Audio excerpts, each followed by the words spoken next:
We are live. Welcome, everyone, to the July 1st episode of Wizards of the Couch. Thanks for joining me tonight. Danny Grimes and the three fellow couch wizards here on the screen with me, Casey Rift, Brian Berg, and Jimmy Duffy. And we're just sitting around the virtual couch discussing everything to do with tabletop role-playing games, having a couple drinks, and trying to share in some good discussion. So, just a warning to everyone, it is an adult show. We do drop an occasional adult word. We just try not to string them together endlessly. So, and we're also having drinks tonight. I've got rum and pineapple. That's my drink of the evening. I'm Danny Grimes. I'm a professional GM at Gen Con. I run a lot of Call of Cthulhu rounds. I do a lot of designing of terrain and other stuff like that. And I'll just let everybody else introduce themselves. Matt, why don't you go? Hi, I'm Matt, probably better known as Casey Rift. I own Cobalt Con in Colorado Springs, and we're starting up this thing called Blackwood Society. Which What are you drinking? What are you drinking, Matt? All right, so we're drinking Chimay. It's a Belgian Grand Reserve Ale, Belgian ale tonight. Great. Okay, Brian. Yes, so I'm Brian Berg. I'm the director of Total Party Kill Games, and I work with all these yahoos as well on the Wizards of the Couch and a couple of other projects. Yeah. Hey, and it looks like Lou has joined us. Yeah, Lou has here. Hey. I'm getting everything put together. Oh, Can you all hear me? Yeah, we can hear you, Lou. Can. All right. Unfortunately, Roan lost his voice. Unfortunately? Are we being recorded yet? Yes. Yes. Unfortunate. All right. Good. Well, hey, Lou, we're just running around the top of the key right now. No better time, I guess, to introduce you, and then we'll get to Jimmy. Tell us a little bit about yourself, Lou, and what got you into gaming, why you're here. Oh my gosh. What didn't get me into gaming? My name's Lou Agresta. I'm co-creator of Grimmer Space, co-host of the Iron GM show. And long time ago, I was known a little bit in the industry for saving a project called Razor Coast, or helping to save a project called Razor Coast. Nice. I've been writing for tabletop role-playing since 2004. And the last time I did the math, I think I clocked over 1 million words written, edited, developed, what have you. Wow, the Mount Everest. Wow. That is The Everest. amazing.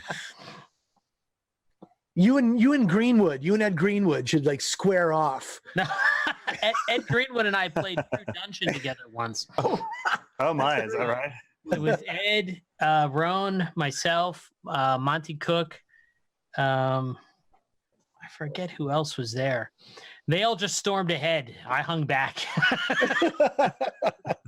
He's really tall. Let him get killed. It is. Yeah. He blocks a lot of incoming missile weapons. Right. And so, hey, last on the list, real quick before we move on, Jimmy. Hi. Yep, I'm Jimmy Duffy. Where's your banners? Come on, put them up there, Brian. Yeah. So I run Praetor's Rejects on Twitch, and also the tech runner here and handling of the videos for our Wizards of the Couch show. Bringing games to the channel also here. A few announcements to do after we have Lou on, and some planning from there. So welcome everybody to the show. So just to dive back into Ed Greenwood, for those of you who've perhaps never met Ed Greenwood, he is a very, very tall individual. And up until recently, when he cut his hair, he looked exactly like Elminster. He and Elminster were the exact same person. So it's just, he's always a spectacle. and I can attest to the fact that he is as nice as he is tall. He's nicer than he is tall. Agreed. Really tall. Agreed. Yeah. So anyway, I didn't quick get what are you drinking, Bri? Well, I was recently in Milwaukee, so I'm drinking some Kettle Logic Amber Ale. Excellent choice. I live in Milwaukee, so I fully approve. Mm-hmm. And what about you, Jimmy? I'm guessing I know the answer. Shiner, yeah. And Lou, as the we'll give you last wraps here. As the what do you got in front of you there for a beverage? What Oh, flavor? Well played. That is such a G. Okay, we're talking about Game Mastering 101 tonight. That is a GM move right there. What are you drinking? Different phase state of liquid. Yeah, well played. It was bourbon, particularly a New York County distillery peated bourbon. Is one of my favorites, but tonight I have my daughter is sick, and I don't know if she's going to come out going, "Daddy," and it's probably better not to be drunk. Yeah. There are plenty of times when it's better not to be drunk. I keep a list on my fridge before I leave the house. As a reminder, huh? Yeah. So you just mentioned New York. So you are out of New York. That is correct. I lived in Brooklyn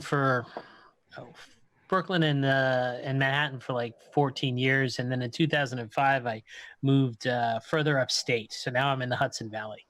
Oh, right on. Well, I guess, just to kind of kick things off tonight, we are going to be talking about Game Mastering 101. We're going to talk about a lot of stuff.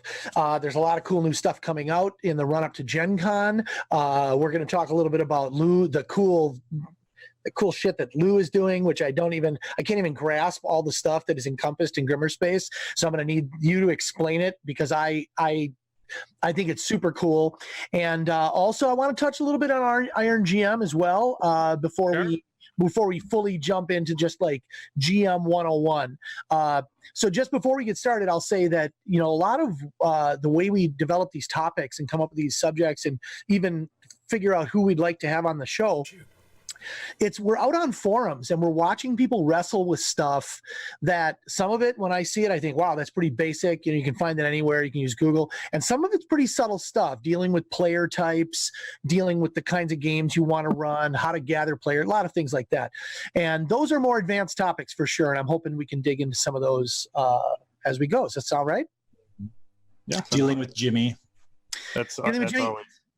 Jimmy, if I would have been introducing Jimmy tonight, it says here that he's the IT mastermind. The IT mastermind. And so far, I'd have to say he's doing a pretty good job. Thank you. He's doing a pretty good job. So anyway. You have those applause. So this is where he would play his applause. Yeah. This is, if it was live, this is where we'd be pretending. Yeah. We should not talk such shit because Jimmy might have more fans than any of us. So, and he can pull the. That's actually probably very true. Yeah. So he just mysteriously disappeared. What happened? Yeah, exactly. So why don't we start with we've all told our audience many times like what our backgrounds are, and I don't think any of them was really crazy or strange. I think what a lot of people come to, they start playing in high school, maybe in college, this kind of stuff.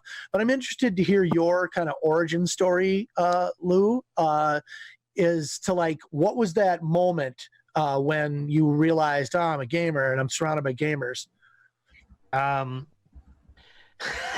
didn't mean to make that sound horrible. I'm a gamer. I'm surrounded by gamers. Oh my God. So I started Holmes Basic D&D. This kid in my town named Mike Robbins told me there was this game where you got to be an elf warrior, or an elf wizard. And I'm like, I can what? I can cast spells? Okay, count me in. My dad used to read us Lord of the Rings as a bedtime story, and we stopped him at the Silmarillion, So I grew up on this meat and potatoes, right? And Holmes Basic, I got a grasp of the game. I'm like, oh, keep on the Borderlands. All right, I get this now. And I went to all my circle of friends, and I was the poison in their well. Like, we're gonna do this. We're gonna play this game. I think the night I knew I had succeeded was when we had a sleepover at my kindergarten buddy. We've been friends since kindergarten. This guy, Jack Mix. There's a sleepover in his basement where like early teens had discovered a bottle of Southern Comfort. Ooh. Not do this at home.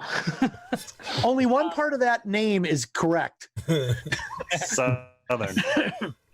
And we were all playing, and I was reffing, and one by one, they all fell asleep, except for this one kid named Paul Yeager, which is great because Jägermeister, but that came much later. Paul, we can't tell if he's awake or asleep, and he's the wizard in the group. And after a while, the only thing he does is startle awake and go, shatter. So we're all playing, and we're like, Paul, roll. Shatter. By the third or fourth time, that became, to this day, I can call Jack 40, 50 years later. I'd be like, shatter. No, that's great. So was one of the things that kind of distinguished each of us when we were talking about this was like the role of the player or the GM. Like, were you a more natural GM or a more natural player? How did you swap it out? I just always went right to GM. That was always after I played my first game or two, I was so busy trying to get other people to play that's what I always did. I got my those two things do go hand in hand, gathering the players and running the game. I got my extended family to play. My dad will still talk about his 5th level chaotic good fighter. That's great. Wow, that's bonus. That's extra gamer cred when you can draw your actual family in. Only for one game. Yeah, that's usually how it goes. That's fine.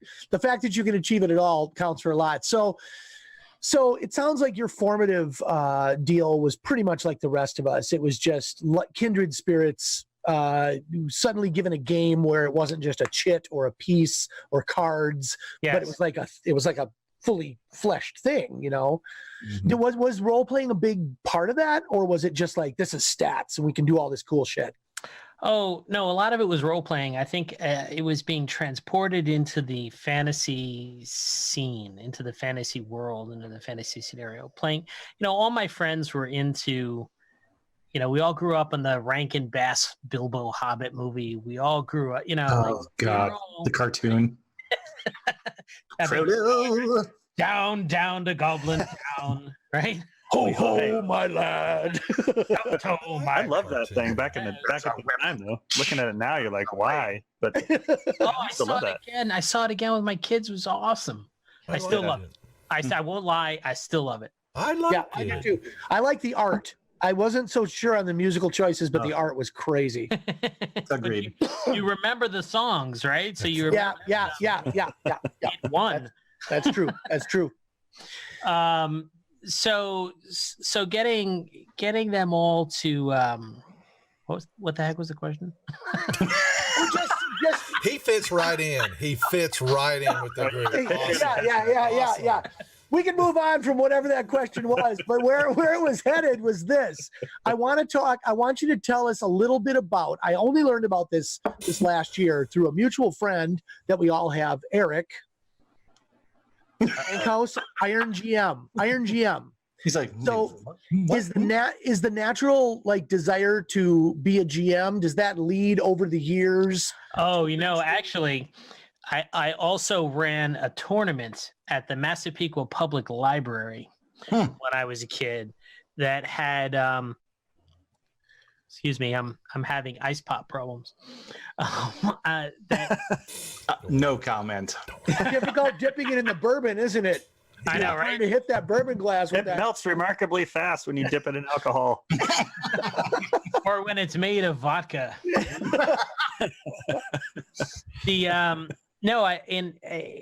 As a teenager, I talked my public library into hosting a tournament, and it was called PequaCon. And of course. I photocopied the cover of the red dragon on the cover, and nice. I made a pamphlet and the whole thing. And this is the 80s, so this is early 80s, so this is kind of the height of the. Is it early 80s? Mid 80s. So it's the height of first edition D&D. We must have had 150, 200 people there. Wow. It was huge. I've been to cons recently with less. Right. Hey, we're here not to talk about Kobold Con. I was going to. He stole it from me. He stole it from me. The weirdest thing was I had to go in and defend D&D to the staff of the library. Sure. Because Satanic Panic, baby. Yes, it was the Satanic Panic days. And this lady who went to the library constantly, and we all jokingly, the kids, we were all cruel, so we called her the Fly Lady. We called her the Fly Lady because she had these huge glasses. They were like gigantic. They made her look like she was in The Fly, you know. The Fly Lady came in and complained to the head of the library that, you know, this was bad for people and it was going to like cause them to become Pardue for Mazes and Monsters, and kids would suicide and satanic, you know, rifts would open up and demons would get all this stuff. Why couldn't we just have a Miss Pac-Man tournament? They have polyhedral dice. Right. So the library called me in, and the whole library staff sitting there, the president of the library, like, you know, head of the local division, whatever, all these librarians. Why can't we just have a Miss Pac-Man competition? And can you assure us that this is safe? And so I did it by having them roll up characters. Oh, and they didn't catch on fire. They didn't get drugged to hell. Yeah, interesting.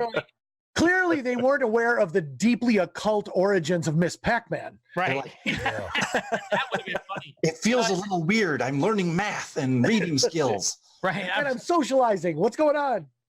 Right. I was like, I don't know how we would afford the Miss Pac-Man machines. They're pretty expensive. Yeah, exactly. But here, roll these dice. Now do it again. That's your and I gave this horrible 14-year-old's explanation of the stat system. And by the time I was done, they were like, let me out of here. Yeah. The classic mistake of telling people how you're going to play the game. Yeah. Oh, that's great. Yeah, well, I think I had very similar things. I was actually in a studio audience randomly where Pat Robertson was during that time. Oh, and it wasn't the only thing he talked about, but he definitely swung around for a quick jab at it. And I was like, I actually know about this. And I'm trying to like get to the mic to ask a question. Of course, I didn't get to the mic to ask a question. That would have been too good. But yeah, those were weird times. Those were definitely weird times. You remember the Chick tracks? Oh, yes. Jack Chick, man. You can still find them online if you go to Jack Chick. So I attempted something recently, and I swear to God, this will cycle back to your question. I attempted something recently, and I failed at it. But I put the idea out there to see if there's anyone who's more persuasive and more of a con artist than I am can pull it off. I called Jack Chick's company, and I pretended to be an evangelical deeply concerned about reaching the young people in my flock who don't seem to want to listen to any of my sermons. However, they do buy T-shirts.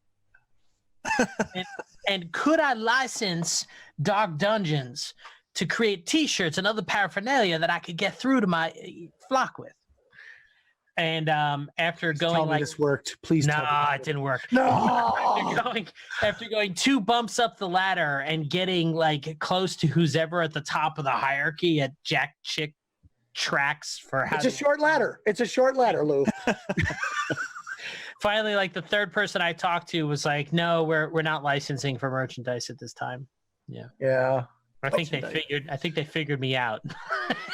Yeah, you had the Borat problem. You were too, they knew. Too over the top. They saw you coming. Yeah. Yeah, too filled with stereotypes and my own anti-evangelical bigotry. Yeah. Fair enough. So the Texas accent is terrible. That's what it was. All right, what's it Texas? I don't even know what. That Kentucky accent was terrible. That Kentucky. That Kentucky can of art. Pennsylvania. Yeah, I don't know. But anyway, I did wind up making a T-shirt because you can go to Jack Chick and you can see like all the samples and you can read those tracks that he wrote in the 80s against D&D. And for personal use, he made this for personal use. For personal use only. It's true. I did it for personal use only. In fact, I did it fair use. I did it as satire. Perfect. And I downloaded the image and made a T-shirt on it out of Zazzle. Oh, yeah. It was what was the panel? The one where Debbie goes, I used the mind control spell on my father because he wouldn't let me play D&D. Yeah, like if you could use a mind control spell, why would you waste it on that? Go to the bank. Right. And so the answer to your question is, it is this kind of experience, including running a tournament, that leads to Iron GM, not simply being a GM. I think right on. Organizing an event. Yeah, I've met now a couple of organizers, KC being one of them, but also Alex Kammer, who was on last show, talking with him about that kind of stuff. And I think that desire to organize people, obviously is with every GM, but then that whatever that meta thing is that happens where you're like, I want to fill a whole building with people and have all those headaches. It's actually called insanity. Yeah, there's a listing in the DSLM 7 or whatever. Roan Barton, who unfortunately couldn't make it this evening, who's my collaborator in just about everything. Yeah, And, conspirator, collaborator, tomato. Let's put it this way: anything that I do that gets his input winds up being better than if I had done it on my own. Yep. Collaboration is key. Yeah, you find that kind of person who you just mesh with creatively and who's brilliant in their own right. And if you're me, you lack on like a tick. Yeah, exactly. But he like Brian, he found me. Wow. High five. I set you up for that. Here, I'm high fiving nice. you. Yeah, nice. I'll just drink and shut up. But we started running Iron GM event in 2010. And once we started doing it, I think Frank House has won every one since, hasn't he? He's like won all 9 of them. This according to that's what he says. If you ask him, yeah. Yeah. No. Or when he sits there at night with his eyes closed, that's the way it plays out in his head. Now, Lou, If you're watching this, Eric. I'm sorry, what's that? After he won his third, I actually went and I bought him a T-shirt to celebrate, and I hyped this up pretty big. And when he opened it up, it said "World's Okayest GM." Oh yeah, and it was priceless. Oh, that's great. That's the great. look on his face was priceless. But Eric is a good GM. He's very creative and spontaneous. I'll give him that. Mm-hmm. Yep. Well, and that's so for those who don't know, Iron. Yeah, GM, please. Yeah, in Iron GM, we give out three secret story elements. A location, a monster, and a narrative situation. GMs have an hour to make characters. Players have an hour to create an adventure, I should say. Players have an hour to make characters. GMs are only allowed to say 3 words to their players at the table to guide character creation. At the end of the event, the players at the table are given scorecards and they rate their GM. We actually had the scoring system developed by a forensic no, not forensic, pathological murderer. Yes, Dexter, a PhD psychologist and a statistician who does voting analysis for the municipality of Westchester, collaborated to create the scoring system. So players rate their GMs, suck rocks or blow my socks off, right? And then we give out prizes to the top 3 winners, and to the players at every table as well. So by the end of the day, we're usually giving out $20,000 to $30,000 worth of gaming product every year. Wow! The Iron Holy cow! World Championship in Gen Con. Yeah, we had one year. We had one year where a husband and the wife and her husband won first and second place, and so they had so much stuff they practically had to get another plane ticket for their stuff. Wow. Sounds of, Paizo sponsors us heavily with products like that. Sometimes Wizards does as well. All sorts of massive prize amounts. Off-World Designs does a T-shirt for us free every year. One of those goes to every single person there. So it's it's like 126 T-shirts that Eric designs. So where's the next competition? Gen Con. Yeah. 1 month. Yes. Gen Con. We have regional semifinals that take place, and they have to send their competitors to compete at Gen Con.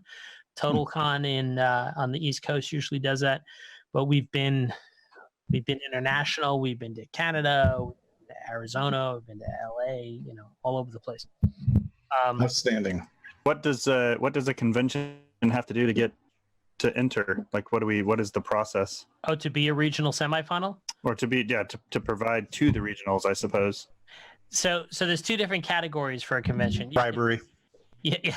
You can I was getting anyone, there. any game store, any convention we have a free license for what we call an Iron GM local, which means you're just running it locally for yourselves. Here's some guidelines. Here's how you have to use the Iron GM name, and here's a bunch of instruction and support material. Go have at, have fun. If you're an Iron GM regional semifinal, you have to bring Roan and I there to run the event. And then the convention has to send their winner to Gen Con, pay for their 4 days of hotel, pay for their 4-day badge, pay for their transportation. That's it. We don't charge anything else, and Roan and I don't get paid for it. Nice. We just don't want it to cost us anything. Yeah. Reasonable. With all the conventions around anymore, it's it would get pretty expensive pretty quick. Yeah, exactly. So we pay our own food, but you got to get us there, and you got to put us up in a hotel for the event. So let's flip this on its head for a moment. If I am a random person who thinks that I am a fantastic GM and I want to get involved in this, clearly Particularly after watching this episode. how do I get involved? You have one of two ways. Either there's a convention near you holding a local or a regional semifinal, and you go to that and you sign up for it and you compete, or you get a ticket faster than that guy sitting next to you when the events open up at Gen Con. Where you wait for him to get a ticket, and then 1-2 to the face. Yeah, and then you take the ticket, and now it's yours. Yeah. But the player seats sell out in under 2 hours. They're gone. Wow. GM seats usually drag on into the day. And typically somebody has a case of nerves and drops out at the last minute. So it's always worth showing up with some generics just in case. Sounds like fun. Yeah, awesome. it's huge fun. Every time someone rolls a natural 20, the entire table shouts "Bonsai!" and staff and Ron and I, and we all run over with plushy D20s and peg people with them and hang tiny dice necklaces around their necks. And then we open up with there's a lot of show when we open up. People these days, they're showing up in costumes and demon masks and luchador outfits. There's a giant belt we made that's like a world wrestling belt. That's the champion's belt. The incoming champion gets a soundtrack. And I usually do like a comedy bit where Ron and I do a comedy bit where we're roasting the incoming competitors, telling everyone where they're from and what they said, why they were going to win. Roan is running the sound system. It's very loud. It's very, very loud. He composed the music. I can imagine. Yeah. So for people who've gone to conventions but haven't seen this event, it's like an adventure league setup where it's a big room with lots of tables all simultaneously play, but then it's like a large slathering of like Metallica and 80s wrestling. Yes, like a layer cake of those elements, mashed with Dungeons and Dragons. Yeah, I like it already. I definitely want to do this next year. And what it does test is improvisational GMing. Right. There are other kinds of GMing that are equally brilliant in their own way and different from being able to improv concepts. But if so, I wouldn't say it rates all kinds of GMing skills, but it does test improvisational GMing skills. Yeah, I'm definitely an improv. Oh my gosh! Yeah. So I'm excited to hear about it because I want to actually run. I'm not going to be able to do this. I can't this year. Obviously, didn't sign up for it, but also I'm running a ton of other stuff. But I'm super excited about that. I love the 3-word thing. Plus, I did a little improv here in town at Comedy Sports. So like understanding how to say yes and is really critical to that kind of game experience. And we need to come watch and maybe do some live stream of the events and make sure people get to 100% the spectacle that is the Iron GM games. Yeah, it gets pretty crazy. Frank House is pretty interesting. He's made a thing of not hearing what the 3 words are. Yeah, I hear he upped his game. Yeah, so it was a year or 2 years ago, he made a giant cardboard cutout of himself with tear-off sheets that had random answers on them, like an 8-ball, like a magic 8-ball, and he stuck the giant cardboard cutout of himself at the table. And he just said, and he held up a sign that said question mark, and then he pointed to the tear-off sheets, and then he left. And then he doesn't come back in until after every other GM we've said go, and they're running to their tables. Then he walks up to his tables and goes, and that's when he hears the 3 words that he has to improv off of. Yeah. I think when you're hot shit at that kind of game, an hour is too much. You know what I mean? Like seriously, I think having like 5 minutes would be way better for me, because I don't need to like double think anything. I gotta go with what I'm gonna go with, you know. Well, that is super cool. And I definitely, when is it? Do you know? I don't expect you to know. 12 noon on Saturday. Oh, easy peasy. Oh, easy. Well, that's easy. I'm free on Saturday afternoon. Maybe we should stop by. Yeah. You should stop by, and like I said, we often have attacks of nerves, and I'm often looking for a GM at the last second. It's not infrequent that somebody bags. I've had people be there, head to their table, turn around, and run out the door. Like they just crack. They can't do it. I love it. I love the like I can absolutely see that. The level of terror that goes with this game. This sounds awesome. I know. I felt awful for it. Then I'm down, but then Ron and I are down a GM, and we're like, anybody in the audience wanna? So hey, has Gamehole Con? Have you ever done anything at Gamehole Con? We have been talking with them about it. Killer. The past year or so has been problematic for a variety of reasons. Some of them were personal and health issues, but most recently it was Grimmerspace. Right. Shrunk our schedule, shrunk our available time. Yeah, I bet it did. That's a big project, and we're definitely going to get to that. So, anyway, for those who are watching, it's probably too late to get in the game at this point for Gen Con. But it sounds like if you want to hear some really crazy stuff, you can come in noon on Saturday and like at least see what's going on in that space and check it out. It sounds like a super event, and I'll definitely be checking it out in the future. And that's after our friends with World Anvil are going to have their world building seminar at 9 a.m. on Saturday. So that's right. So we can come right out of no conflict. Yep. Yeah. Plus, I got Saturday afternoon at some point has got to be my gaming hall journey. I'm going to take a camera and wander that hall and point out all the cool shit that people are coming out with, which these days seemingly endless. There's just new cool ideas, new cool books, products, all sorts of stuff. And so I think that's probably a good segue to let you talk just a little bit, Lou, about Grimmerspace, the concept of Grimmerspace and where it's at, and just what's going on with it. Sure.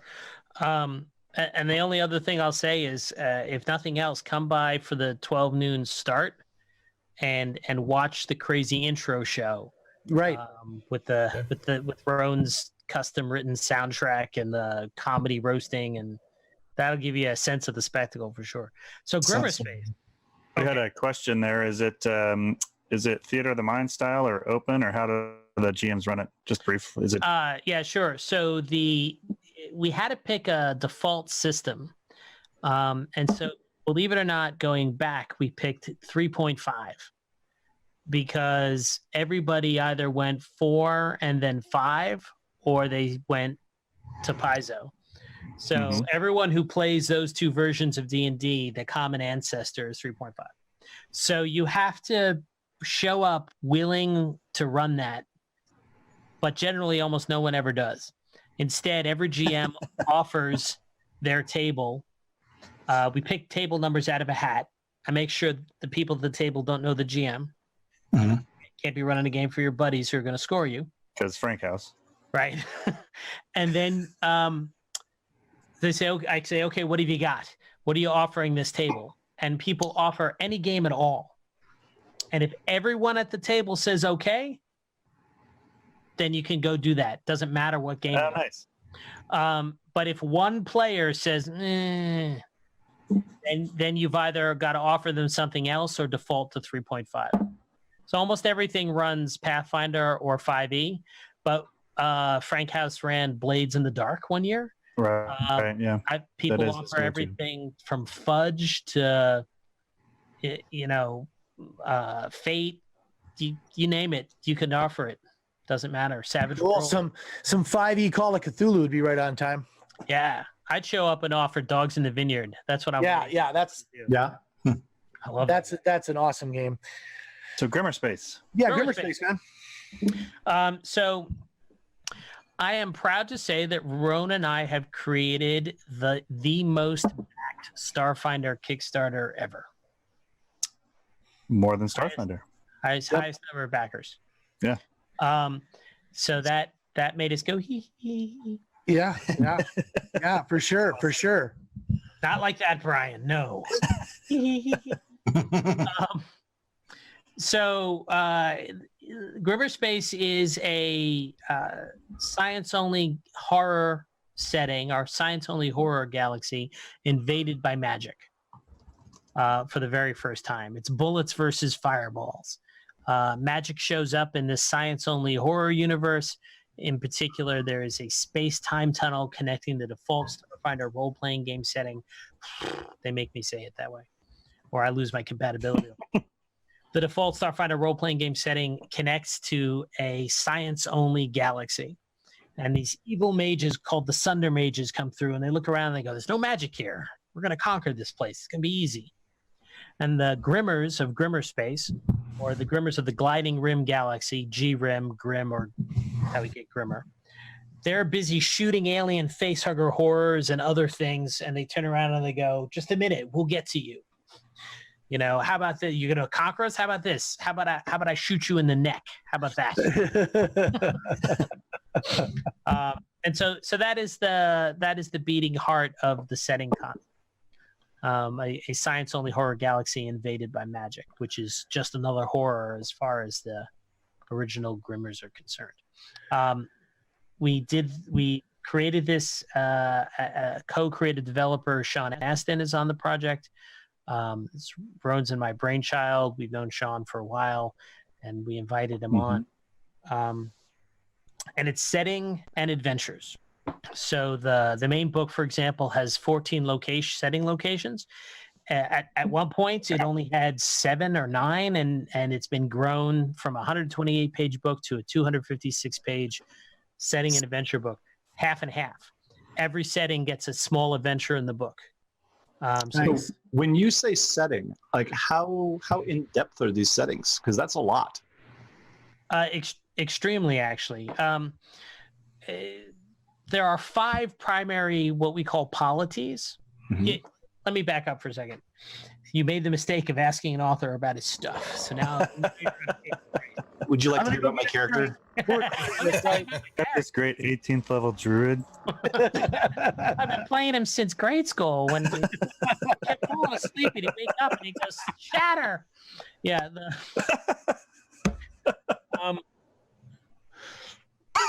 So the gliding. What was the question? Yeah, what was the question? 2 callbacks. This is comedy gold. Trained professionals. Three callbacks. The gliding. Would you let me talk, man? The Gliding Rim Galaxy is a picture of a vortex or a tornado. The top of it is like a plate, and the center of that plate is called the crux, and that's where all the technological civilizations of Grimmerspace reside. Their history is the history of pushing out from the center, still at the top of that plate, top of that tornado, pushing out toward the edge. And as you get out toward the edge, it gets weirder, darker, stranger, more difficult. The farther out toward the edge you get, the less long your colonies last, right? Everything below in that vortex is called the gyre, and things don't come back. When you go to the gyre, explorers tend not to come back, or if they do come back, they're only pretending to be the person you knew. It's really something else, and things come out of the gyre. In the history of Grimmerspace, there have been alien excursions. There have been, most recently, an entire species has migrated en masse out of the gyre, being run out of there by who knows what. So in that setup, the 5 polities or star nations of the Crux get the most in-depth treatment, Brian. That's the answer to your question. And then as you go out to the edge, each one of those places requires less detail because they are more mysterious and more. Yeah, that graduated detail thing is really nice for GMs. You can either play that core that everything is kind of known about and you're playing amongst knowns, or you can play super mystical, fantastical. Exactly. And sweet. And that ties to length of adventure. So our every location gets an adventure. So our polities, which are the most detailed, they have the longest adventures. And as you get farther out, generally, not entirely, those adventures will also be shorter. So we created a book that has 3 lengths of adventures. You've got 2 to 3 plus sessions, 1 to 2 sessions, something you can use to kick off your game. So when you sit down with the core setting and adventure book of Grimmerspace, you have a couple of tools for deciding what you want to play. You've got the length of the adventure, like I just said. You've got where in the setting it is, so how much weirdness and horror. We label every adventure by its intensity, and we've identified at this point our catalog is 15 different types of horror. So you pick up a Grimmerspace adventure and you look on the back or in the contents, and you'll see the list of 15 horror types, and then maybe body horror and cosmic horror are lit up, or slasher and oh, I see. So your thematic, you just blend all the thematic stuff in at the base level, so that you can identify it before you play, so you know what you're getting into. Type of horror, intensity, length of session, and then where in the Grimmerspace world. So we talked about this in our session 0 of this series. So this is a lot of session 0 stuff you're talking about right now. This is like prep for the GM, but also session 0 with your players. Yeah, because when you're doing horror, especially, everyone has different tastes. Everyone has different limits. Space clowns. Yeah, and you want to know what you're getting into before you get into it. Critters. To some extent, at least. And we learned a lot in the process of doing this. Our first, you can still get it for free, actually. On Drive-Thru RPG now, there's an adventure called Abattoir 8. That is one of our first horror adventures. It's written by Richard Pett, which it's his first ever Starfinder adventure. And it is, splatter horror and survival horror. And we wanted to be really clear that splatter and survival, which are kind of like the redheaded stepchild of horror, for horror aficionados, these don't define Grimmerspace, right? It's not every horror adventure is not going to be, the Saw or whatever. Right. It just so happens that that's what Rich Pett gave us. Right. It's kind of the Texas Chainsaw Massacre in space with, good luck getting out of here. Yeah. So really just a tiny point of procedure. Did you give him those 2 things to work with, or did you apply that to what he returned to you? That's what he returned to us. Yeah. So in reading and developing what he returned to us, we're like, we looked at our categorizing and we said, well, this isn't cosmic horror. Right. This isn't war horror. This is clearly Rich has given us splatter and survival. Those are the 2 loudest notes, most prevalent notes. So we identify it as such. So like if you had to shout out 3 things right now that, if somebody was walking by you at the convention and you don't thought do that don't do that. Perfect. Moving on. Don't touch me. Not there again. What would you say 3 things you could say about this game that would that would be the quintessence of it, like that would hook people in? 3 things. Or whatever. Ooh, You you know, stumped just, him. like what's you know. You stumped him. Typically at this point I say that's a good question. And No, sometimes I turn I'm the just dial gonna- down to like 33. I'm just going to stare blankly into the camera. Yeah. Because I think this idea that, of somebody. overlaying the horror types is got to be one of them, right? I mean, It's if you're asking me the 3 unique selling propositions of Grimmer Space, yeah, there you go. magic versus science, Yep. or more accurately, Yeah. science fiction versus science fantasy. Yep. Star Trek meets Star Wars? No, I'm just kidding. It could be, but if it's Star Trek, Big argument on if the Star Trek if you're at Star Trek Academy in Grimmer Space, it's the worst day in the Academy ever.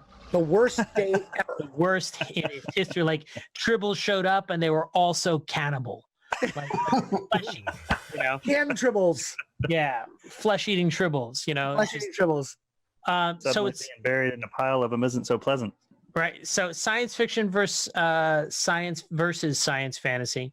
It's horror like Starfinder, like you haven't seen it before, grittier and right up to the edge. And it's play it your way, whether that be for horror or style of play in terms of the balance between science and magic. It's very, very sounds plug and awesome. play and very customizable. So then, I'll say- okay, go ahead. I was just going to say one of the things that we played, I think the first couple adventures of the adventure path that they had for Starfinder. And one of the things that was really lacking for us was that it didn't have, Starfinder out of the box didn't have a real true identity Right. out of the box. And so this sounds like you're really putting some grit and some great spin on it. Thank you. Yeah, and giving it identity. Yeah.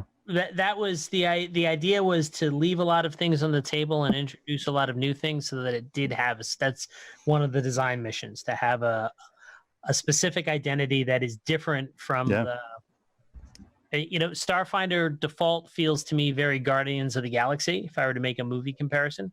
Sure. Oh yeah. Hadn't thought about that, but sure. I love that movie, right?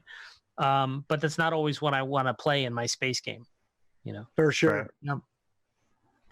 Yeah, I'm just about to start up a Star Trek Next Generation game. A buddy of mine locally runs, I don't know what version of it. I think it's the new Mophidius book. The Modifius? Modifius, there you go, the Yeah. Modifius book. And so I'm super looking forward to that post-Gen Con. Yeah, they're great. They're full disclosure, they're also our distribution partners. So Oh, there you go. Fantastic. I love all their stuff. That's why they're our distribution partner. And Right. Chris Birch, who runs that company, just got his heart in the right place and does a fantastic job. Yeah, he makes pretty books, that's for damn sure. So aside from all the other good stuff. So this sounds awesome. I just want to know, we'll for sure put something in the doobly-doo when we repost to YouTube. In and the over next what? couple of weeks. Doobly-doo. Doobly-doo. The doobly-doo, the comment, the thing underneath the video, the text. That is actually Doobly-doo. the doobly-doo. That's Whoa, good. whoa. It's the doobly-doo. It's the doobly-doo. We'll definitely put something Thank in you. there about the Kickstarter. If you tell us about what the deal was with that, how do people get this game now? What's Sure. Yeah. So like I said, the Kickstarter ended. We had Very successfully. ended well? 2,841 backers and raised 180,000. Amazing. Booyah! What was the initial bar you were trying to get? 10,000. Yeah. Oh wow. Go get it. Nailed it. No, the response from backers, the response from the community was just fantastic. It just so amazed, so enthused. I mean, we'd always planned for it being successful, because Yeah. What else are you gonna do? if you can't plan for being successful, why are you bothering? Right. And we had the suspicion that we were hitting a spot that would resonate. And it's just immensely gratifying, and we're very grateful to see that was the case, that a lot of people were looking for a way that they could play their space game exactly the way they wanted to, and that space horror is where it's at for a lot of people. Yeah. So, Yeah. That's Yeah, I right see. up my alley. I can't wait to check I it out. dig it. So we're in the stage now where we're putting together the surveys, and we're going to be sending those out. You know, we're still waiting. We're waiting for Kickstarter. It just ended, so we're waiting for Kickstarter to finish their process, and then we're going to send out our surveys hopefully in the next 2 weeks, and then we're going to keep that open for not very long, for a couple of weeks at most. Let everyone every backer who's in the project add their add-ons, and then we're going to open a pre-order store that will also be tied to grimmerspace.com. Right now that goes to a website where you can learn more about Grimmerspace, and you can sign up for our newsletter, and we'll email everyone who signs up like, hey, the store is open if you want to go check it out. Yeah, right on. And so there'll be a pre-order store Fantastic. while we're working on it. Yeah. Well, cool. Hey, obviously I don't need to wish best of luck to you on that, because you've already achieved like 18 times better than your goal. So wish me luck on not having a heart attack. Yes. Right. I will gladly wish you that luck. So, hey, I think we're now going to kind of bounce into our like topic of the show. Can you stick around with us, man? Let's see. I can stick around for a little bit. Half hour, 40 minutes. That we're done at we're Central Standard 9 to 10:30. So that's when we're on for another maybe half hour. Yeah. I can stay on for like another 8 minutes. Or yeah, I can perfect. Yeah, sure, that's great. Whatever And welcome Baboonsky for the raid, by the way. Yeah, thank you, Baboonsky. Appreciate it, bro. So let me ask you this. Go ahead, Brian. If you've got 8 minutes, Mhm. if you could give one really solid piece of advice to aspiring game masters, because as we know, there are a ton of new people coming into this hobby every day. Sure. What would that be? Don't try to control the story. Let your players guide you. Don't try to force a story down someone's throat. Yeah, that's actually one of the line items on our discussion points for tonight. It is, and I think that's a hard one lesson though, because I think we put this idea of storytellers in GM's heads as a formative idea, like you're this storyteller, and I've come around lately to thinking that that's not so much the case. No, you're a story encourager. You're like the green thumb of story. You know, you're trying to get it to grow naturally from the people at the table. That's great. So since we still do have a second or two, I'm curious about this then. It's probably been a while. It sounds like you've adopted that philosophy for a long time. But like, was there a particular point where you realized like you had fallen in love with that story and you were getting that pushback from the players? And like, how did you deal with that? Like, how do you deal with that? Even it probably still happens now. People fall in love with their stories all the time. Yeah. Well, these days, you know, my specialty, and Roan's and my collaborative specialty, is writing nonlinear adventures that are driven by the players. So like that's what we write naturally. So our rule sets are about how not to railroad, how not to shove a story down someone's throat. At the same time, it's always finite. It's within bounds. Right. Sure. We write or create an adventure. It's not like they can walk off and go anywhere sandbox style. There's still, you know, there were 48 pages and it has a beginning, a middle, and an end, you know. But when I was a kid, sandbox is exactly what we did, you know. Mm-hmm. Yep, us too. And that was the problem more than anything, was realizing, sitting down and going, okay, what do you want to do? And then the group of players is like, Yep. Go to the bar, raid the castle. Right. Yeah. You know, so again. So I think when I first learned about inciting incidences from Nick Logue back in like 2004, 2005, something like that, was when I learned that if you want people to have a reason to go do something, you have to throw a moment into the mix that galvanizes it for all of their characters. Right. And so I think the second piece, if you want to have character-driven adventures, if that's what you want to do, then you need to be involved as a GM in helping people craft connected backstories. Yeah, for real. Right. If your adventuring party is going to have their most fun choosing from the couple of options that you subtly put in place with that in front of them in a sort of story organic way, that's awesome too. That's a perfectly fine way to play. Like I'll take option A and we're off, chasing the kobold psycho killer who's been slipping into nurseries at night. I show you where I go. Yeah. That's pretty dark, man. Remember speed. Grammar space, ladies and gentlemen. These little ones will not replace me. Yeah. Exactly. No, actually, that crosses a line that we won't do in Grammar space. Yeah, one of the things I sometimes struggle too with is like a bias toward inaction.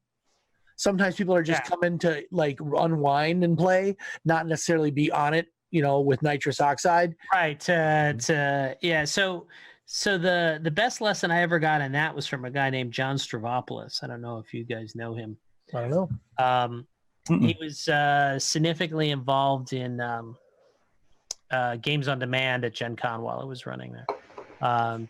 John's a great guy to know. Anyway, the lesson that I got from him was during character creation, go around the table and say to somebody, hey, all right, you got to tell me, one thing that you love, one person, place, or thing you love, one person, place, or thing you hate, and then one person, place, or thing that you're, neutral toward. And people will come up with something, and you go, great, stop right there, go to the next person. They'll come up with something. Okay, just one thing. Then you go to the next person, one thing. Okay, now go around the table and tell me how you're connected to somebody else's thing here at the table. Yep. Right? Yep.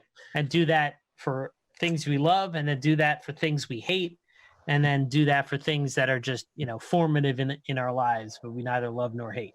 Right. By the end of that, you've got this web of connections of things that people, and if you're as a GM, if you're kind of mind mapping and then just drawing it all on a piece of paper while people talk, you'll eventually see, oh, so he was the babysitter for, his grandma when she was sick, and he took care of her cat.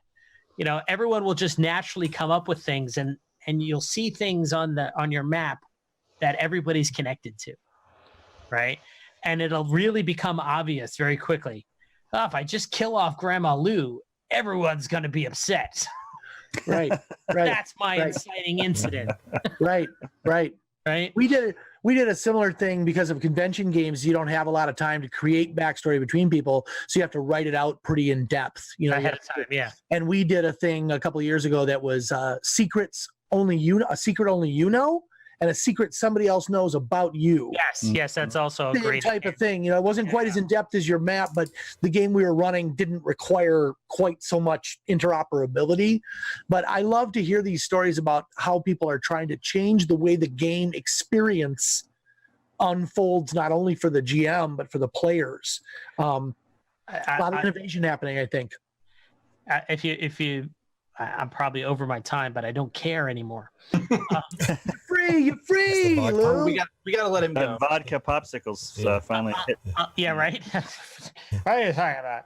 So I'll leave you this with last thing though. The same fellow, John Stravopoulos, ran, I think, what I have in other times called the single best GM'd experience I've ever had as a player. Right? It was the single best game I've ever experienced. And it was introducing somebody else to role-playing games. And we were trying to tell this person, Alex, that it could be any genre.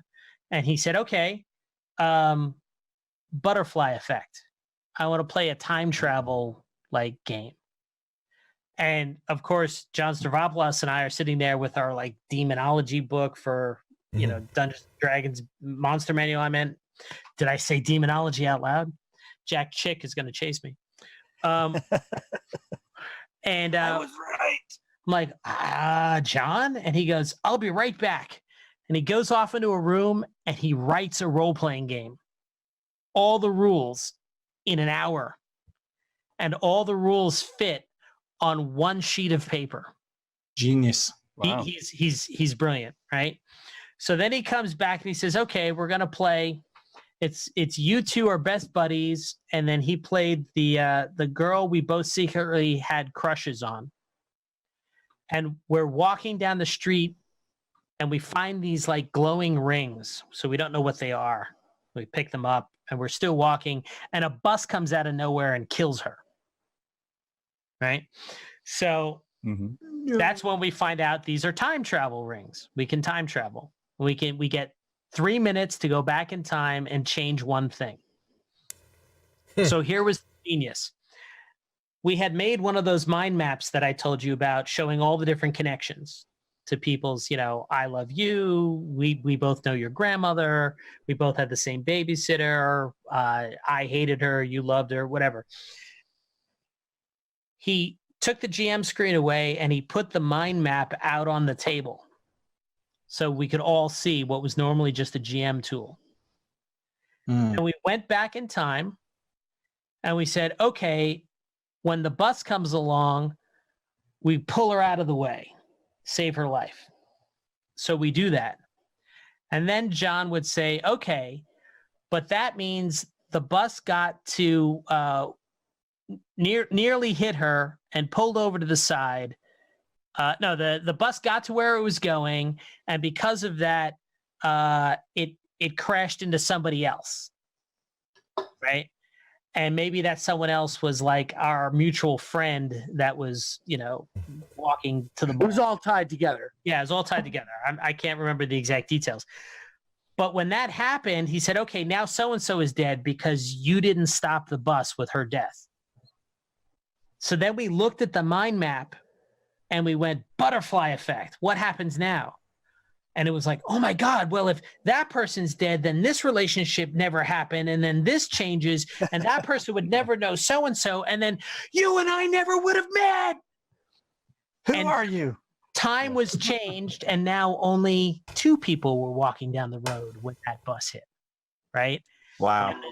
And I was no longer their friend and then never met them. And of course I've got the ring and I go, I can't let that happen. Change time. And on it went.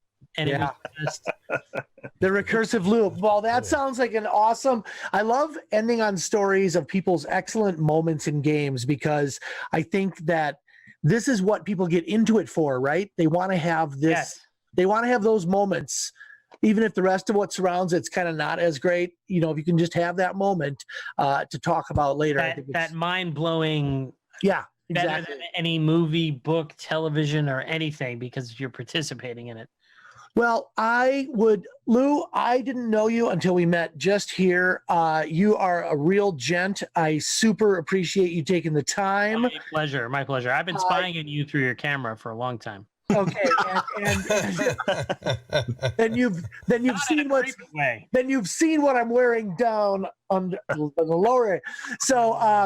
So we just want to really thank you for being here. The best of luck with Grimmer Space. Thank you. Continued success with Iron GM. We will be there noon on Saturday, and maybe we should take it off channel at some point and talk about hitting you guys maybe earlier, just to talk a little bit about it because I'd like to Sure. Maybe before. I'd love to have Roan on board. That'd be cool too. And so best of luck with Grimmer Space. Continued success with Iron GM, and thank you again, Lou Agresta, for being here tonight. My pleasure. We'll see you one of those evenings at Gen Con, sir. Yes, sir. My ice pop is gone. That's right. We'll have to get you another one. Good night. Thanks, Lou. Yeah. Take care. Thank you.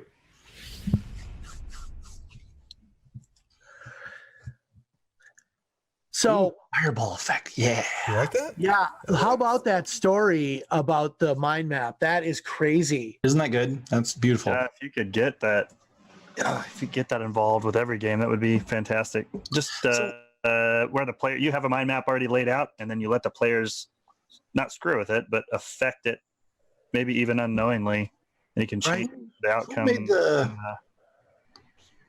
Who made the deck of cards that did all the character backstories? Well, I have some commercial ones that I bought from some guy Mhm. that had a lot of that stuff. They were for NPCs, but I would hand them out to people and just say, pull something off several of these cards for your Right. background, just so they could quick generate stuff. But this actually dovetails really perfectly into our topic for the evening, which is, I think what is it that draws people to GMing? I think it's that sense of being able to tell a story, to involve other people, to create a sense of community. All those things are pretty easy. But what is like everybody's like golden rule? Like what is it that, and not necessarily involving every part of the game, just like a golden rule you have for prep or a golden rule you have for presentation or whatever it might be. Why don't we just, I don't know what order we want to go in. Why don't we start with you, Bri? Okay, let's skip me for just 1 sec. Okay, then let's go to KC. Yeah, Matt first. Golden It's rules unfortunate that for we- running. Yeah, for sure. It's unfortunate that we had Lou on there saying how he lets the characters run the story, because my golden rule, I guess, if I'm running a game, is the story. And you mentioned somebody falling in love with their story and the way that they're running it. Back in the day, I suppose we did a lot of sandbox, and in fact, it was great that Dungeon Magazine was around, because they got we've got our big sandbox, and if you want to run a cut adventure, you can do it. And then you go back to your sandbox and have fun and go raid the next castle or go back to the tavern or whatever. But now I tend to create these grand story arcs. So I think my golden rule is story. Like make sure that there's a conceivable, continuous story for the players to muck around in, I guess. Yeah. Do you always have beginning, middle, end, 3-act, or? I do, I do. Yeah, for sure. I have a definite beginning, middle, and a conclusion, and then what the characters do in there can affect that for sure. But definitely not, I guess, nimble enough as Lou was making it sound like he is, or Frank House, for example, not nimble enough to react on the fly. Yeah, what were you going to say? Either Jimmy or Brian? Brian. Okay, so I'm going to riff off what Matt said, because I think our heads are very, very similar. I have one major rule when I'm running a game.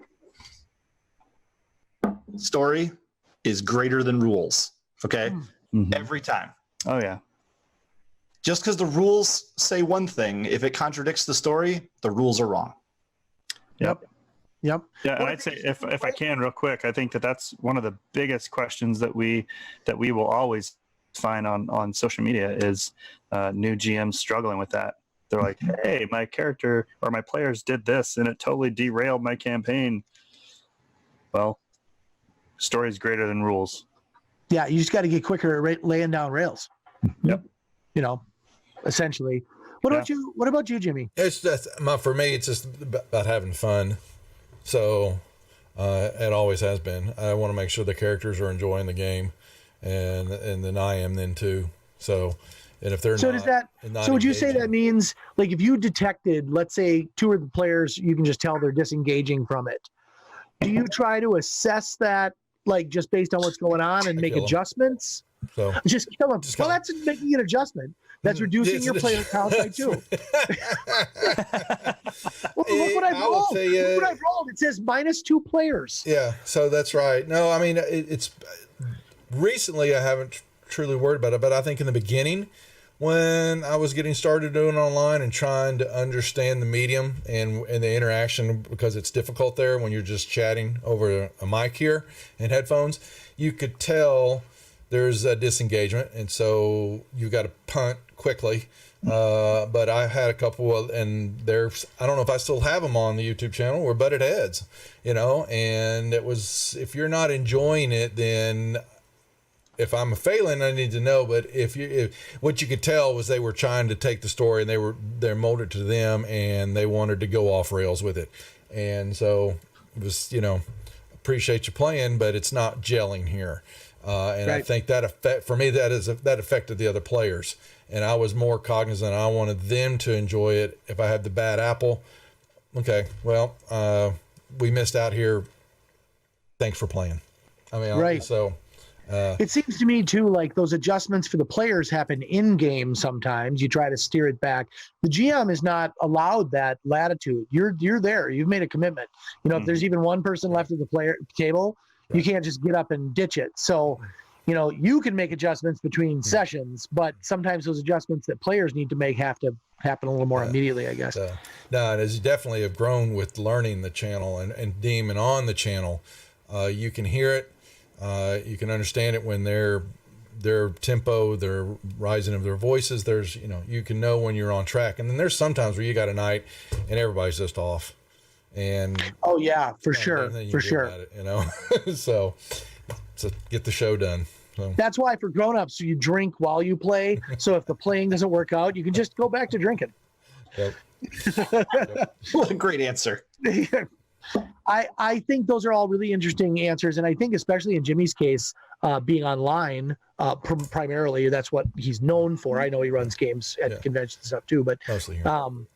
it's a tricky thing. So, when we all sit down, like my golden rule, I guess, would be closer probably to what Lou was talking about, which is stay super, super nimble and just wait for the players to tell you the game they want to have. And I do clippings, like digital clippings. So I'll just go find a monster and a thing and something from here and something from there. And I will put it up on the wall, print it out, and I put the strings. I put the pins up, or I mind map, or whatever it might be. And I have just enough of a loose structure that wherever they wander, I kind of know who they might know. And then I just run it from there. And so for me, it's just all about not getting too rigid, because my players have come to expect that they can pretty much do what they want. It'll all just have ramifications. If they decide to go south when it's supposed to be north, that's easy. You flip the map around. But if they decide that they're not going to engage with the Kingpin and they're going to go down to the docks, I just have some of the Kingpin's guys be in the docks, Right. Right. You don't have to change really anything. Or if you're trying to teach them that they're really on a bad lead, there are no Kingpin guys in the docks. So you're obviously at a dead end. You got to try something new. So I think a lot of this segues into the session 0 concept that we've talked about a few times before, being absolutely critical, finding out what style of play your group likes, discussing themes, levels of violence, levels of any type of mature content you're going to have in your game. Like that goes a long way, I think, to creating a positive session and allow you to actually follow through on your golden rule, I would guess. Mm-hmm. I mean, just round around. Did anybody have comments about that? No, I think you absolutely have to make sure. I guess I have, unlike Jimmy, I have the benefit of playing with my same game group. Like my go-to group is the same people I've been gaming with since high school. So I know. Nerds. I know their I know their level of. I know the thresholds, right? Mm-hmm. Left and right bounds. No, yes, you do. But it is important to establish, hey, when I'm running this game, this is what I'm going for. This is a high fantasy, lots of magic, blah, blah, blah. This is low fantasy, grit, dark sun, low magic. Right. Those bounds definitely have to be established for sure. Well, I've seen you run at conventions, and I mean, you don't have the benefit there of those long-term relationships. These are people a lot of times who are really just thrown together by chance, Mm-hmm. Well, that's also works, Danny, because when we're chatting here, you are more improv, but more, I don't want to use that homebrew, but you've developed your own world. See, and I am more, because the timing, it's been more module based. And so I am at a certain standpoint where I'm trying to take that. I'll be honest, I'm trying to take that story because I've already got my boundaries are already set, I think.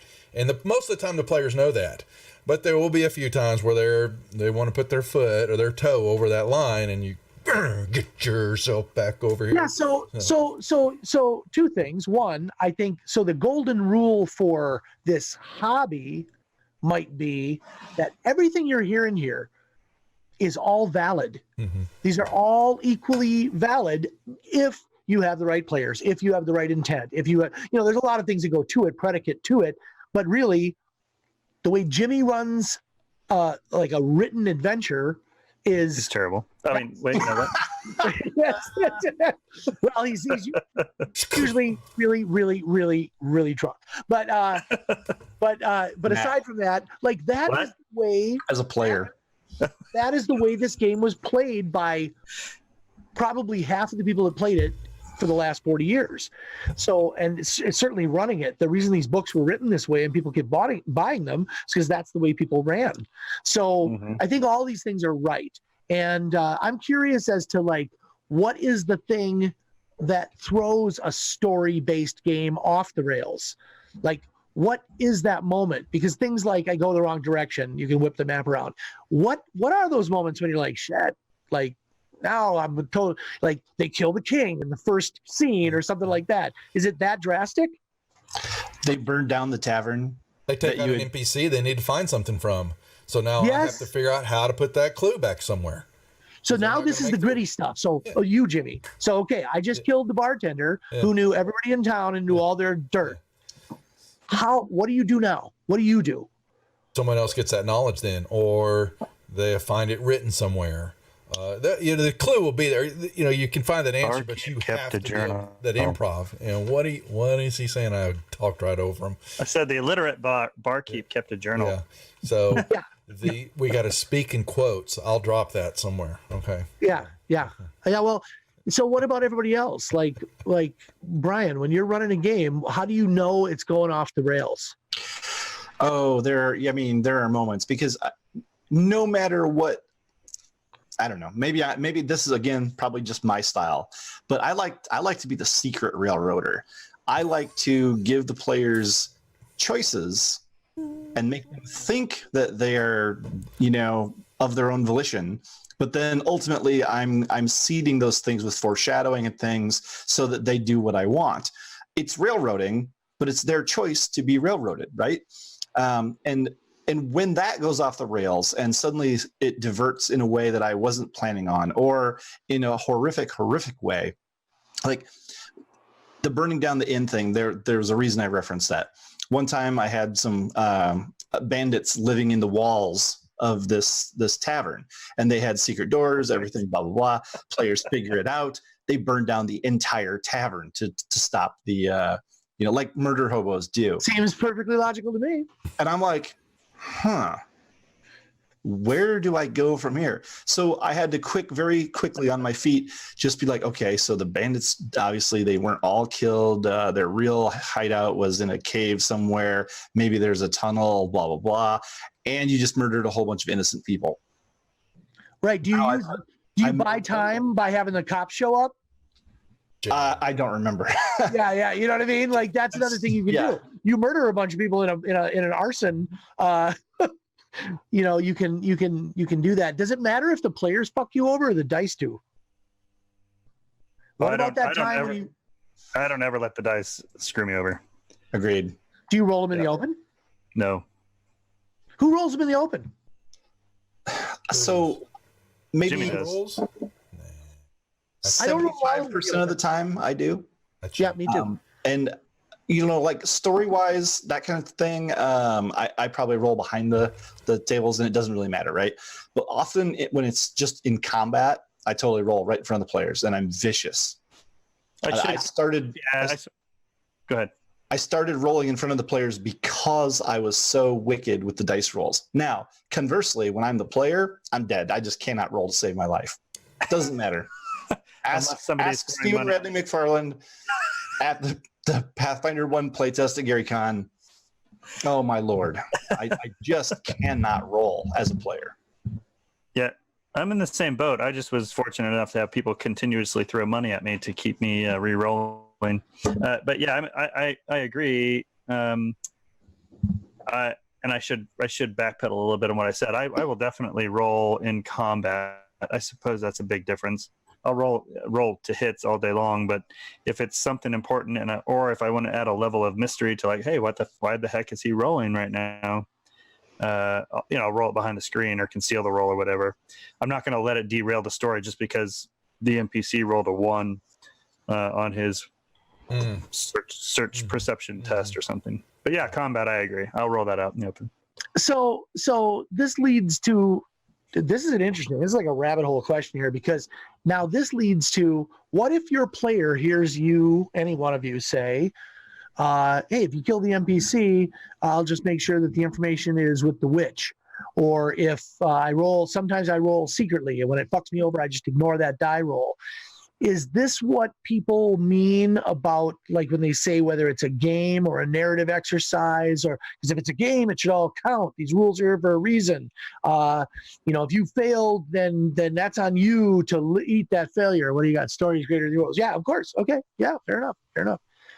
Mm-hmm. I just know that there definitely are a lot of people that feel if you're fudging rolls or hiding rolls or whatever it might be, that's somehow cheating. I mean, what do you guys feel about that? Is it like, is that word appropriate, or is it, what is that? No, I don't think that it's cheating, and I suppose it's the length of time we've been playing the game. You learn as a game master over time, versus some of the people who are new to the hobby don't understand this yet. And it's clear, like I said before, it's clear based on the number of questions you get on the forums. Hey, the players just derailed my game because they rolled a natural 20 and killed the big bad guy in one hit. I think over time you learn that you have to be able to adapt and massage the story a little bit in order to make it phrasing fun for everybody. I knew I was going to get it for that one. You have to be able. The story has to be malleable enough for you to make it fun for everybody. And if that means you're cheating, then yeah, maybe. So your love of story has baked into it the idea of malleability, adaptability, being able to dig or zag where it might need to go, as long as it doesn't stop being about rescuing the princess and start being about dwarves in space. To use a really wide example, right. As long as you're still on that main line, there's a lot of flexibility you can use. I'm never going to use what I just described, the malleability as we're calling it right now. I'm never going to use that to to screw the players or to screw them, screw with them. I'm going to do that to make sure that it's still fun. Yeah. The only example I can give on that before I move on to the next thing is in the closing of my recent campaign, I ran an 8-month-long campaign, and at the end they faced the big bad. And I'm not a fan of running the tank all the way to 0 unless, we're all up. It's like 3 a.m. We're going to fight this thing to the last hit point. I get that. That's super awesome. But most games, you don't need to do that. So I went into the final game and I just said, I'm not going to let my bad guy fall, no matter what the players do, unless they have like invoked apocalypse or something, just they can wipe it off the map. No matter what they do, that thing's not leaving the field until it gets one shot with every one of its big attacks. Agreed. If it can't put that group in the dirt with all of its shit going off, he dies. And I could tell by about the 4th round, like no matter what I did next, I had like some sort of disintegrating cloud that I could spew out on them, and it didn't catch any of them. Like it was a complete open frame. And I was like, okay, and I just looked at everybody, and one of my players looked like, we fucking did you, didn't we? I was like, you know what? You totally did. Next round, fell down. Danny's absolutely right, though. Like, I think that especially when you're facing an important encounter, I think you should cheat. I think you should cheat often. You should make it so that the players get to do the cool, awesome things. But at the same time, the monsters should remain standing long enough to make the players question their success and make some choices. And if they choose to press on, let them, you don't have to let them win, but they've earned it. Right. So I think that's a great point. And this is not GM 101. This stuff is like GM. This is like graduate class. We may have like oversold the 101 because this. We talked like 2 points an hour. Yeah, I know. So really quickly, let's just jump to another one. We got time. Yeah. And we can run over by a couple minutes, right? Sure. Yeah. Right off the bat, the trope you never use and what you use instead as a GM. Ooh. Oh, So anybody can go first. Jimmy prefers to go last, so I'm not looking at you, Jim. Oh man. All right. Like, go ahead, please. Yeah, I'll jump. So I think the example I used is never starting the adventure in a tavern. Yep. Because that is like the most old, cheesy, dried up trope of all. I mean, it depends. Like, again, we say there's no wrong kind of game, and if you're running a campy sort of fun game, go right ahead, right? It's not what I do. It's not what I enjoy in my games. But what I try to do is make every adventure that we play start in a different fashion and grip the players in a different way, so that it's never dry. It's never like, oh, I bet that first encounter is going to be goblins. You know, it should be something different every time in order to get the players' attention. And I really like the in media res, where you simply begin doing something. The story begins with action. It doesn't have to be combat. It could be chasing. It could be investigating. It could be anything, right? But you should maybe be doing something other than you walk into a bar.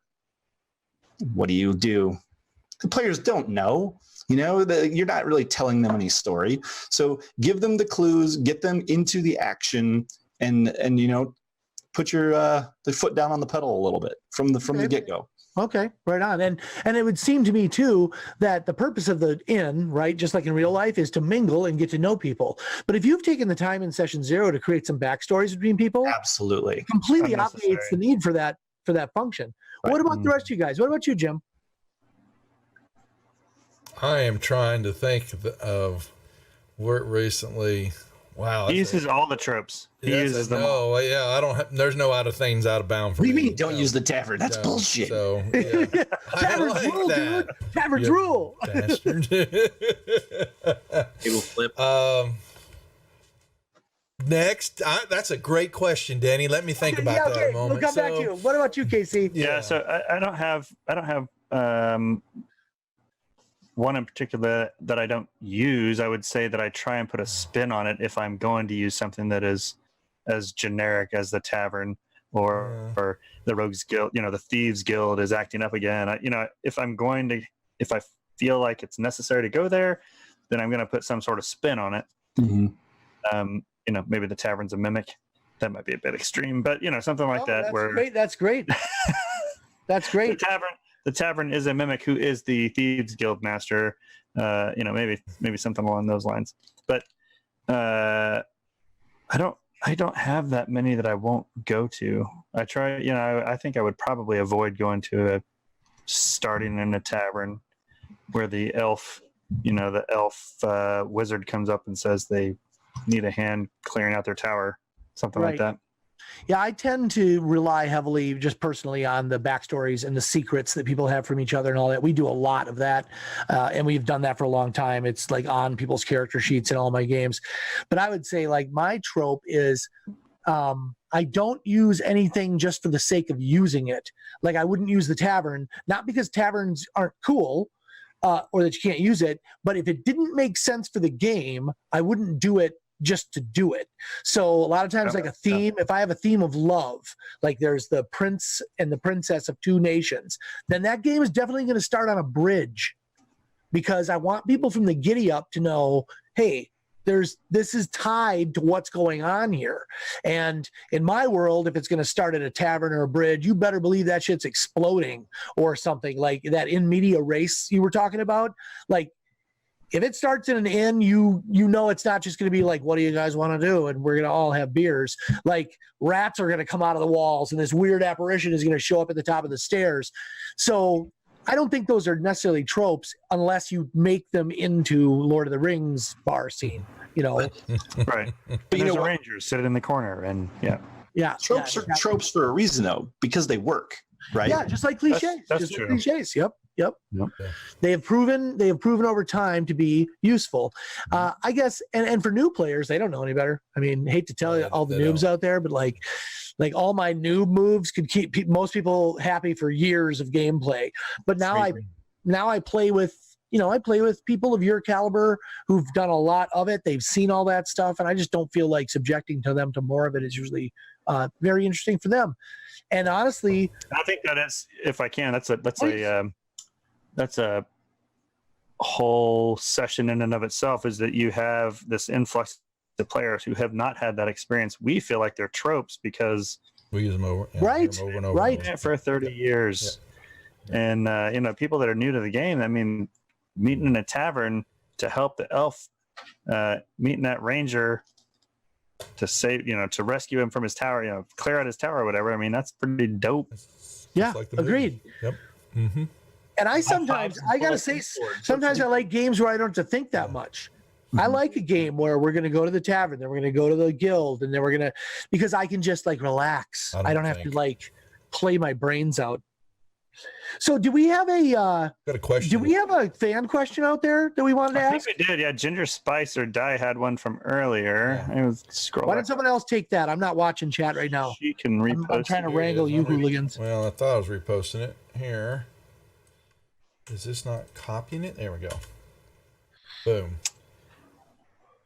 Yeah, so we're running out of time, but we will do the one question. So do you guys think there could ever be a modern MMORPG, so online RPG like World of Warcraft or whatever?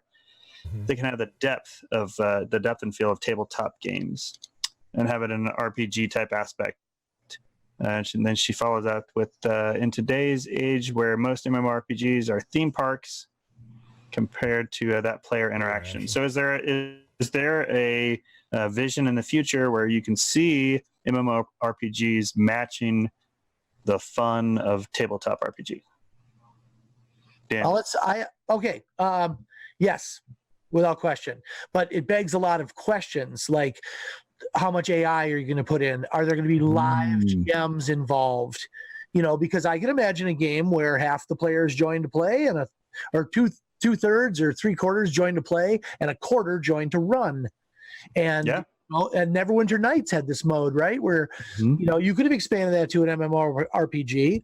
And then if you had sophisticated enough AI, the truth is human beings are not that difficult to trick into feeling as though they have unlimited choice. What? Malcolm Gladwell wrote that book about the spaghetti sauces, right? There's 40 spaghetti sauces, but really we choose only on certain concepts. So I think you could teach an AI to be pretty sophisticated. The trick would be for everyone. That's the thing that's going to take a long time.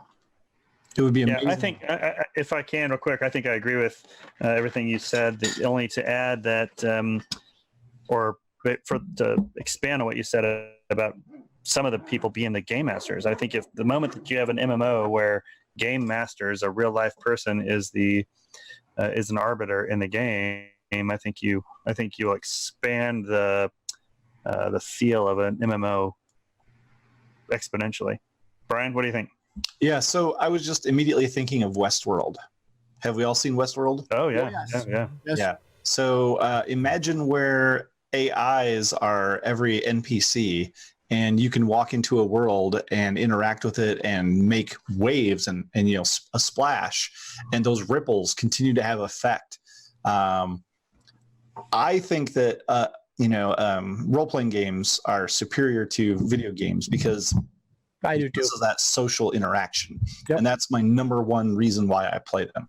But, there are so many video games out there right now that have these immersive worlds that are just absolutely gorgeous. And the stories have been written by people who've played role-playing games for 30-ish years and have done fantastic jobs. So can they rival a role-playing game? Absolutely. But it depends what you or the player are playing for. Right. Yeah. I agree. Jimmy, what do you think? I think they can. I know I would go back to the old URU Live was the old Myst online. They tried it and it was ahead of their time. And I got on it for quite a while, and they just, financing the technical difficulty, because it was late 2000s. They put that thing out there, and it had I think that's what you were talking about right there, but it just didn't get out of the gate because it wasn't ready yet. So Yep. My brother, my stepbrother rather, was a mud. I guess. And I'd go down there, and he would just create. He would program a remote control car, and it would go off into another room and do the XYZ, interact with players. And I mean, if you can get to that level with the graphics and the immersive environment that we have today with the current MMOs, I think you've got a great shot. Yeah, I loved what you said, Brian. I'm gonna put this in my tickler file, because imagine the idea you meet that tickler file. I'm gonna put it in my Brian. It's getting late. I'm gonna take that advice. I'm gonna put it in my tickler file. So the idea of you talk to that one NPC, and the NPC is a member of a faction. Mm-hmm. And then that NPC also has a circle of associates. So as soon as he knows something, his circle of associates sort of know it, and his faction has an inkling of it. Absolutely. The more interaction you have with people, either him, circle, or the faction, it starts to build until finally you have a reputation. Mm-hmm. Amongst that faction, based on your interactions with some of these people. That seems completely doable. And I was just going to close in saying, when we used to play DDO, we role played while we were running through DDO. So we role played our characters, and that determined who got pulls from the chests. So nice. Role player of the encounter amazing got the next pull. Great. Everybody role played, everybody wanted a pull. But then you got checked off the list. So until everybody got a pull. Mm-hmm. So if you weren't the strongest role player, you had to wait, but you still didn't get dicked out of, cool stuff. So. Okay, well, hey, that wraps it up. That was a really interesting conversation with Lou Agresta. His just one last quick shout out for him. Grimmerspace, the Kickstarter is over. Pre-orders are going up. You'll be able to find out. We'll post some links in the doobly-doo when we post to YouTube later this week. We'll also make sure we put some posts out for him and Roan Barton's Grimmerspace pre-order. That's all going to be happening soon. And I would really encourage anybody who's going to Gen Con, first of all, come find us, because we want to totally talk to you. If you've been watching this here, at this audience size, if you can come up and prove to me that you've actually watched a video, I will buy you a beer. That will only apply until Gen Con. And but I think stop by and see the Iron GM stuff too, because that shit is off the hook. It is really an experience to be experienced. And then I don't think we got all the way through GM 101, so I think we're gonna have to come back at a later date. We're gonna have to have a part 2 for sure. Do more. We had a lot on the table. It was a great conversation with Lou, but we got a lot more to talk about. Stay tuned to the channel. And we're bringing Lost Minds. Well, we're bringing Lost Minds. We're going to bring a newbie group to the channel. Excellent! Welcome. 3 players. 2 more are going to be. I'm going to get them signed up. We'll be doing a Friday night game, and we'll come watch the show here on Wizards of the Coast. And that's the plan. I will announce it, have it on Facebook. But I need 2 more beginners, and then we'll be ready to go. So. Perfect. And if you are one of our patrons, expect an invite to our Sanctuary board game. Yes. Oh, yes. I've seen the map. Coded Sanctuary into Fantasy Grounds. And we're going to play it. And Jimmy, if you want me to clean up that map, I'm all good. So, Matt, real quick, let's talk a little bit about, we're going to be at Gen Con for the first year ever with some new allies. So you want to talk a little bit about that? We are going to be here with World Anvil. We actually have burgeoning, I guess, a growing partnership with those folks. Swelling, that's good. That's a good one. Swelling partnership with World Anvil that, if you're not familiar, is a fantastic world building application, worldanvil.com. They are going to be at Gen Con, not only for the first time at Gen Con, but their first convention ever. So we're looking to make sure that it's an awesome time for them. Come and check out our content that from Blackwood Society that we're going to have on the World Anvil that we'll be displaying down in our game room, and meet the folks from World Anvil as well. It wouldn't hurt either, just to mention too, Matt, that what World Anvil is If you want to detail that, but I think all I want to say as an intro to that is all the ways we've talked about making games and organizing your content and doing different things with it. My super loose, mind mappy, full of tentacles and eyeballs way of doing it, you can do that in World Anvil. You want to make a story that's got a lot of linear beats and structure, you can do that in World Anvil. You know it better than me, Matt. Oh yeah, for sure. It's one of the it is one of the most comprehensive world building environments that I've ever used. I've had what I guess amounts to some of their competitors. I've used those for years, and this is light years beyond. And there's more to come too. There's got a ton of stuff that's about to hit the shelf. That they have on their application. Yep. The thing I'm so impressed with is the really modern interface, because you can actually, it's not a lot of data entry and stuff until you get down to the content level. You can like jump in and grab different elements and rearrange them. It's really slick. Yeah. Yep. So we'll be there with them. We'll be there with World Anvil at Gen Con, and really looking forward to the interaction. And like Danny said, if you can come out and shake our hand, we'd be happy to. And we'll be downstairs, Danny, right? We'll be. We're gonna be doing lots of social media. We're gonna be tweeting a storm up and all that kind of stuff, trying to kind of let people know. And I'd actually like to have a little pop up when we're there. We could bring along some cool stuff from TPK, from Delvingwood, from Blackwood, and we'll do maybe a little giveaway down there. Gotta be careful. The people who run that big hall, they don't want you giving stuff away too much. But we'll figure out a covert way to get swag in the hands of our Patreons. Just to throw this out there, I will be hanging out at the Wolf Lair booth, maybe 25% of my time at Gen Con. And if for those of you who aren't aware, Wolf Lair are the guys that make Hero Lab. Yep. So come say hi. I'm sure we'll all come be there at some point in time. We may have some swag there for those of you who have watched the show. Love the idea. Yep. And Blackwood shirt. Like, good stuff. Yeah. So Blackwood will also be there representing. Not the body, no. With some of our Irafear series stuff. We're running some Call of Cthulhu open stuff. We're teaming up with a couple of different groups there that run off-site games. Novus is helping us with our Call of Cthulhu stuff, and 37 Zombies. Much shouts out to Lori for helping get us in there. And we're going to be doing a lot of cool content. We're going to be running some cool stuff. So we hope to see people there. I guess the last thing I have to do is beg you all to dig through that couch for loose change and get out there. There you go. I knew there was going to be a sign. Jump over to Patreon, whatever level you can support us. Obviously, just keep checking us out. That's the kind of love we really need. But it wouldn't hurt to, we're not really doing this particularly. I think Lou said it really well. Right now, we're not necessarily doing this to make any money. We just don't want it to cost anything.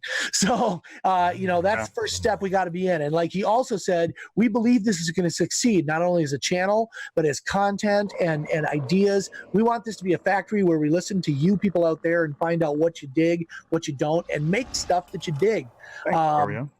Yeah, so Patreon, we definitely want you over there checking us out. Keep following us here. This has been the July 1st, 2019 episode of Wizards of the Couch with Lou Agresta. I'd like to thank my fellow hosts, Matt and Brian and Jimmy. And just signing off for tonight. Have a great one. Keep gaming. Thanks for watching, folks. Take care, everybody. And boom.